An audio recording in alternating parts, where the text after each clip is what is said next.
Bom, então, dando continuidade ao estudo do importante princípio do livre-arbítrio, nós falaremos sobre livre-arbítrio versus fatalidade.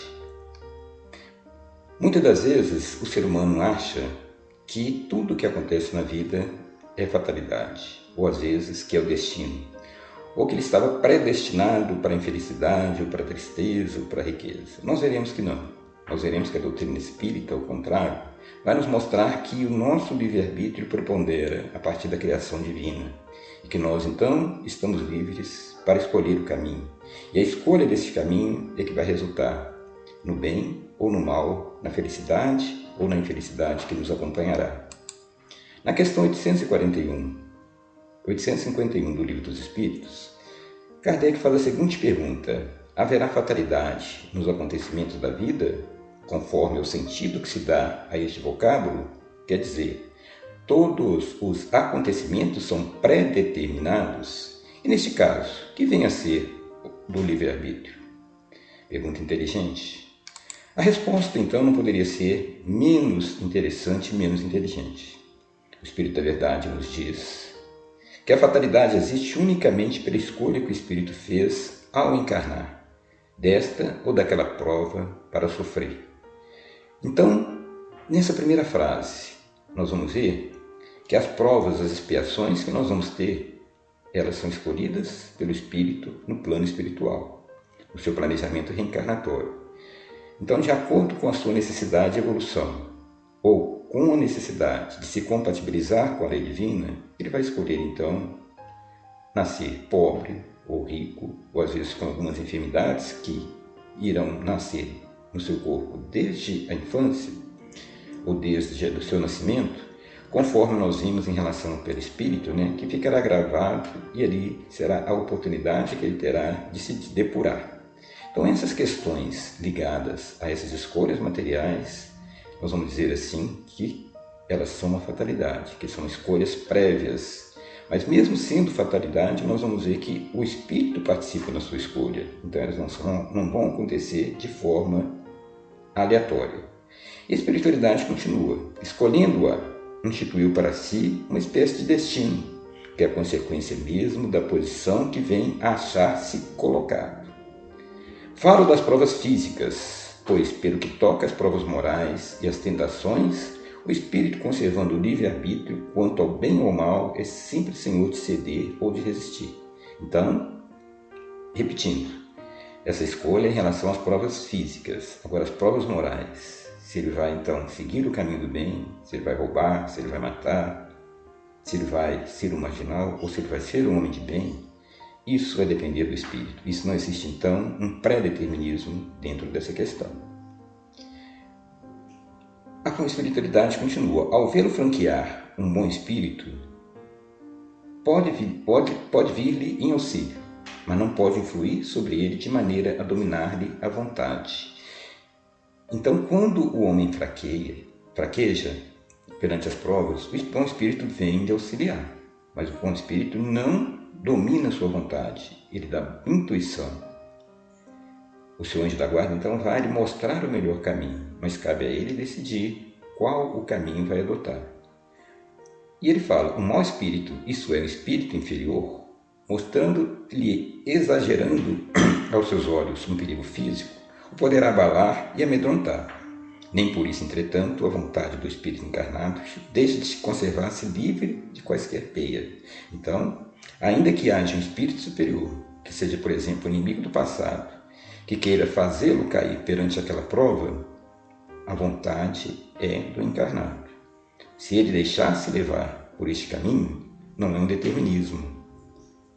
É ainda a sua vontade que ele não soube dominar.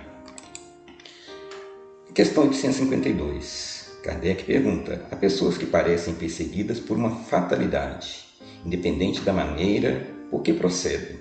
Não lhes estará no destino ou infortúnio? A resposta: são talvez provas que lhes caiba sofrer e que elas escolheram. Porém, ainda aqui lançais a conta do destino, o que as mais das vezes é apenas consequência das vossas próprias faltas. Trata-se de ter pura a consciência em meio dos males que te afligem e já bastante consolado te sentirá. Então, ele nos repete que essas provas, essas expiações, essas dores físicas são escolha do espírito, do passado. E que ele então, neste momento, que teve essa necessidade, que escolheu aquilo como uma necessidade evolutiva, ele tem que ter a consciência dos males que ele mesmo praticou e isso o levará ao consolo, de saber que aquilo que ele passa não é injustiça de Deus, pelo contrário, que Deus é eternamente justo e bom e que aquilo é uma forma de ele se aperfeiçoar e crescer enquanto espírito, enquanto pessoa.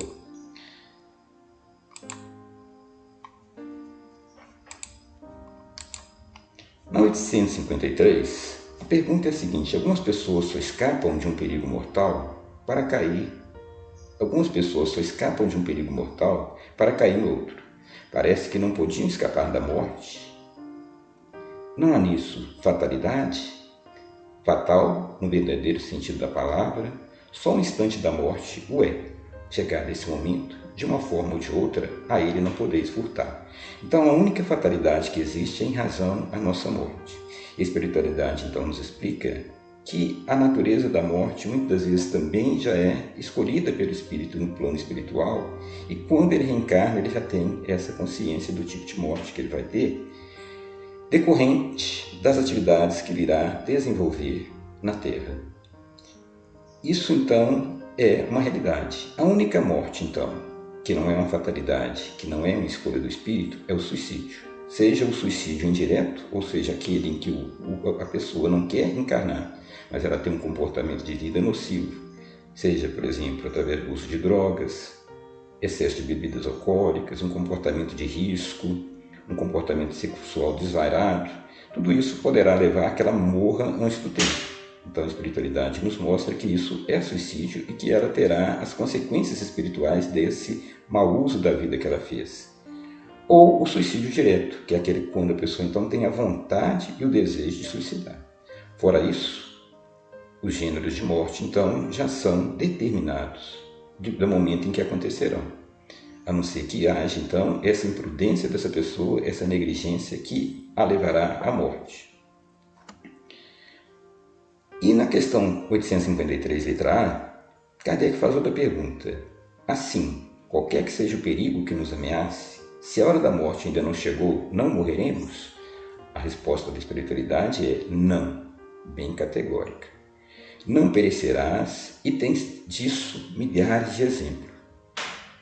Quando, porém, foi a hora de sua partida, nada poderá impedir que partas. Deus sabe de antemão de que gênero será a morte do homem e muitas vezes o espírito também o sabe, por ter sido isso revelado quando escolheu tal ou qual existência. Então, repetindo, a hora da morte vai chegar e naquele momento então determinado a pessoa vai morrer. Então a pessoa não morrerá antes do tempo. Quando isso acontece por imprudência, por negligência, pela busca através do suicídio direto ou do suicídio direto, ela vai antecipar a seu planejamento espiritual e, nesse caso, ela terá as consequências pelo mau uso do livre-arbítrio.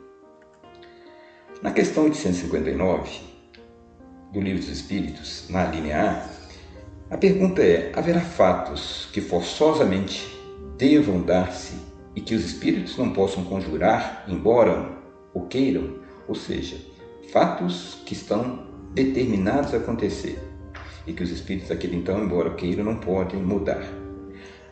Ele fala: há mais que tu viste e pressentiste quando? Mas que tu viste e pressentiste quando, no estado de espírito, fizeste a tua escolha. Não creais, entretanto, que tudo que sucede esteja escrito, como costumam dizer. Um acontecimento qualquer pode ser a consequência de um ato que praticaste por tua livre vontade, de tal sorte que, se não tivesse praticado o acontecimento, não teria dado. Imagina que queimes o dedo. Isso nada mais é senão resultado de sua imprudência e efeito da matéria. Só as grandes dores, os fatos importantes e capazes de influir no moral, Deus os prevê, porque são úteis à sua depuração e à sua instrução. Então, no plano espiritual, é previsto, as provas e expiações que a pessoa tem que passar de acordo com a sua necessidade de evolução, de crescimento e de acordo com aquilo que ela praticou em vidas anteriores, que ela tem então que se compatibilizar com a lei divina. Fora isso, aquilo que nos acontece no dia a dia decorre da nosso livre-arbítrio. Decorre muitas vezes do mau uso da inteligência, da imprudência, da negligência, que vão nos acontecer mal. Então, a partir do momento que a pessoa trilha um caminho do bem, aqueles fatos não acontecerão. Essa, então, é a instrução que os Espíritos nos dão. E na questão 861, Kardec pergunta: ao escolher a sua existência, o espírito daquele que comete um assassínio sabia que viria a ser assassino? Resposta também bem categórica: não. Escolhendo uma vida de lutas, sabe que terá o ensejo de matar um de seus semelhantes, mas não sabe se o fará, visto que ao crime procederá quase sempre de sua parte a deliberação de praticá-lo. Ora, aquele que delibera sobre uma coisa é sempre livre de fazê-lo ou não. Então a pessoa não está predestinada a ser um criminoso, a ser um assassino, roubar, nada disso. A luta moral, conforme nós vimos, elas não são, então, não existe uma fatalidade, um determinismo. Cabe ao espírito, então, lutar para que ele possa, então, dominar as suas más tendências. Cabe a nós invocar a espiritualidade de bem e ouvir os seus conselhos para que nós possamos, então, nos afastar do mal e, principalmente, da sintonia com os espíritos infelizes, que muitas das vezes vão querer, que o espírito cometa determinados desatinos em razão da inimizade que tem. Mas, então, ele deixa bem claro que depende, então, da deliberação, do ato do espírito escolher o que vai fazer nesta vida. E ele continua nessa questão dizendo que, demais, sempre confundis duas coisas muito distintas: os sucessos materiais da vida e os atos da vida moral. A fatalidade que algumas vezes há só existe em relação àqueles sucessos materiais, cuja causa reside fora de vós e que independem da sua vontade. Quanto os atos da vida moral, esses emanam sempre do próprio homem, que por consequente tem sempre a liberdade de escolher. Tocante, pois, a esses atos, nunca há fatalidade. Então, nunca há fatalidade nos atos da vida moral. Os sucessos materiais que ele fala, que muitas vezes o espírito já reencarna predisposto, por exemplo, a ser pobre.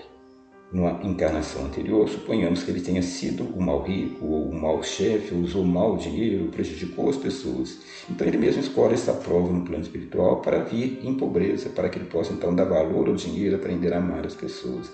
Mas tudo isso então é uma questão de uma escolha que ele fez também no plano espiritual e de uma necessidade expiatória.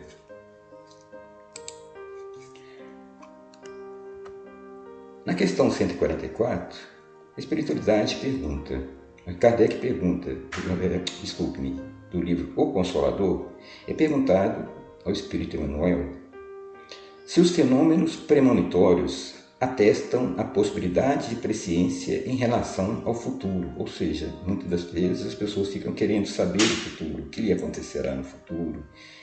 Alguns vão para cartomantes, jogo de búzios, enfim. A espiritualidade fala que os espíritos de nossa esfera não podem devasar o futuro, considerando essa atividade uma característica dos atributos do Criador Supremo, que é Deus. Então, Emmanuel, um espírito superior, ele fala que mesmo na esfera que ele está, ele não tem autorização para defasar o nosso futuro, ou seja, para ver o que vai acontecer conosco, que isso então é uma característica, um atributo de Deus. E aí a gente vai verificar então que aqueles que procuram saber o que vai acontecer no futuro estão errados, porque não existe então essa determinação. E na questão 145 ainda, ele fala, feita outra pergunta a ele: que dizermos da cartomancia em face do espiritismo? Ele fala que a cartomancia pode enquadrar-se nos fenômenos psíquicos, mas não no espiritismo evangélico, onde o cristão deve cultivar os valores do seu mundo íntimo pela fé viva e pelo amor no coração, buscando servir a Jesus no santuário da sua alma, não tendo outra vontade que não aquela de se levar ao seu amor pelo trabalho e iluminação de si mesmo, sem qualquer preocupação pelos acontecimentos nocivos que se foram ou pelos fatos que hão de vir, na sugestão nem sempre sincera dos que devassam o mundo oculto. Então, devemos saber que nós somos os senhores do nosso destino, que aquilo que iremos passar ainda nesta vida, ou foi escolha nossa de vida passada, ou decorre da nossa imprudência, da nossa imperícia desta vida, que muitas vezes nos levará à infelicidade. E dentro disso nós temos que cultivar os valores cristãos, para que nós possamos então mudar a nossa conduta para não sermos infelizes no futuro. E a espiritualidade nos mostra que o amor cura uma multidão de pecados. Quando nós mudamos a nossa conduta, quando nós nos amparamos no amor, muitas das vezes aquilo que ainda foi definido no plano moral como sofrimento é amenizado e muitas das vezes o espírito nem passa por aquela situação. Então, a resposta, para a nossa preocupação quanto ao futuro está dentro de nós mesmos, dentro de uma mudança de conduta, dentro de uma busca do amor, dentro de uma mudança de um comportamento para que nós possamos nos afinizar com a lei de Deus. No Livro dos Espíritos, a questão 866 complementa, nos dizendo que tu mesmo escolheste a tua prova. Quanto mais rude ela for e melhor a suportares, tanto mais te elevarás. Os que passam a vida na abundância e na aventura humana são espíritos pusilânimes, que permanecem estacionários. Assim, o número dos desafortunados é muito superior ao dos felizes deste mundo. Atento que os espíritos, na sua maioria, procuram as provas que lhes sejam mais proveitosas. Acresce que a mais ditosa existência é sempre agitada, sempre perturbada, quanto mais não seja pela ausência da dor. Então nos mostra a responsabilidade que nós temos, nos mostra que não existe o fatalismo e nos mostra que nós devemos então cuidar dos nossos caminhos para que nós possamos alcançar essa paz e essa felicidade.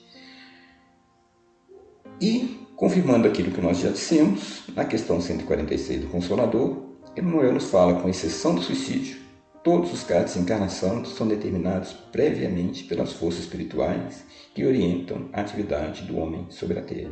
Então não há necessidade de nos preocuparmos, de termos medo da morte.